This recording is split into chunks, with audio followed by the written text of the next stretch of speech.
Hi, I'm Rachel Lenzi. I cover the Buffalo Sabres for the Buffalo News. We're here finishing up the NHL draft at Highmark Stadium behind us. Unusual place to finish up an NHL draft, but we're also going into another busy week for the Sabres as they open development camp on Monday at Lecom Harbor Center and then open free agency Tuesday, July 1st, Canada Day, but also free agent frenzy. I'm here today with Mike Harrington, our hockey columnist, to discuss what we have for the week ahead for the Buffalo Sabres. It's going to be a busy one. Yeah, you look at the off-season. There's no off-season in the NHL when you get to this June, July period. Starting off Monday, development camp. Okay, you're going to be looking at 3 or 4 days in Harbor Center, some strong practices, a 3-on-3 tournament.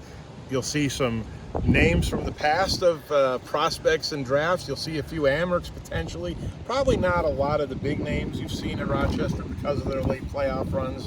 And realistically, one of the things you're going to want to see is the first look at the 2025 on the ice for the Sabres. You want to see if you can look at Redeem Merck on the ice for the first time. And I think of guys we saw last year. Like, we're not going to see Constantine Hellenius at development camp, I wouldn't think, but we might see Brady Zeger. We might see a whole bunch of guys that we've seen in the past. Scott Bratzliff, the goalie from Seattle, who was a teammate of Redeem Merck. You probably get a chance to see him. To me, development camp is one of the most interesting times of the year, just to see how these guys react to a professional setting for the first time.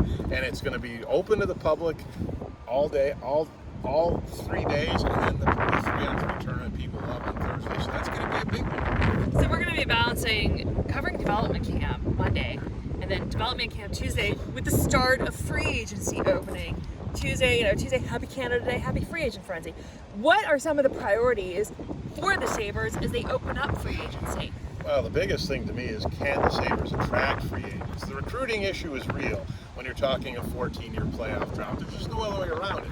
But they do manage to sign guys. You think of last year, they did give Jason Zucker a 1-year deal for $5 million. If they have to overpay, they'll overpay.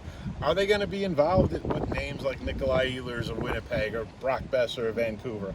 I'm not thinking that's going to be the case, especially with it looking like Mitch Marner is going to be off the market and be in Vegas. You'd like to see, could they get a guy like Ehlers in here to be a top 6 winger replacing J.J. Peterka? Not very likely. Looking more at depth signing, you do need some forwards here. But we saw last year that eventually you do get players in here, even if it's past free agency. And here's what I say to people. July 1st is free agency day. A lot of the free agent deals are done by the 2nd or 3rd, but it's July. Training camp is in September. The season is not till October. You can continue to add to the roster. Even last year, a huge addition, which Kevin Adams talked about on Saturday. Ryan McLeod was acquired from the Adams on July 5th. Everyone thought free agency was, quote, done, and it was. But it was a big trade for the Sabres. It brought a 20-goal scorer in here that looks like he's going to be here going forward. July 1st is also an important date because the clock starts ticking on the contract extension negotiation period for Alex Tuch. Really is one of the core players of the Sabres. I mean, what's going to happen? What should we expect out of these contract negotiations? Or is it too soon to say with this extension? Yeah, he can sign an extension starting July 1st. He can sign an extension anytime he wants, all through next season. Let's not forget, Alex Tuch is under contract for next season. You have to look at a guy like Ryan McLeod, who's a restricted free agent, who still needs a contract. They got to get him signed. That's going to be a key thing to watch, too. And Alex Tuch, for all the cap space the Sabres have, and they saved a lot maybe by not paying J.J. Peterka $7 million, a lot of that money might be going to Alex Tuch to try to get him to stay. I think that's a number that's going to start with an 8. If you want Alex Tuch to stay, and it may not be 8 years. He may not go for the whole thing. He may want to go 4 years, but it's going to be a big number. And do the Sabres get something done here in the near future with Alex Tuch is going to be a big overriding issue no matter what they do in free agency. Speaking of staying, defenseman Byron still with the Sabres after the weekend. What do you think his future is going to be? Well, the first thing is, we're talking on Saturday night. Anything can happen. It could happen an hour from now. Kevin Adams' phone rang during the end of his press conference. But I'll say this. And he told us it was a GM call. He said it was a GM. J.J. Peterka was out. He told the Sabres he wanted to go. The Sabres made the move with the Utah Mammoth. Byron has not, clearly, by what Kevin Adams told us, has not said he would leave. Kevin Adams even said Byron would be 100% all in if he came back. I do think he wants to be a top defenseman on his own on another team.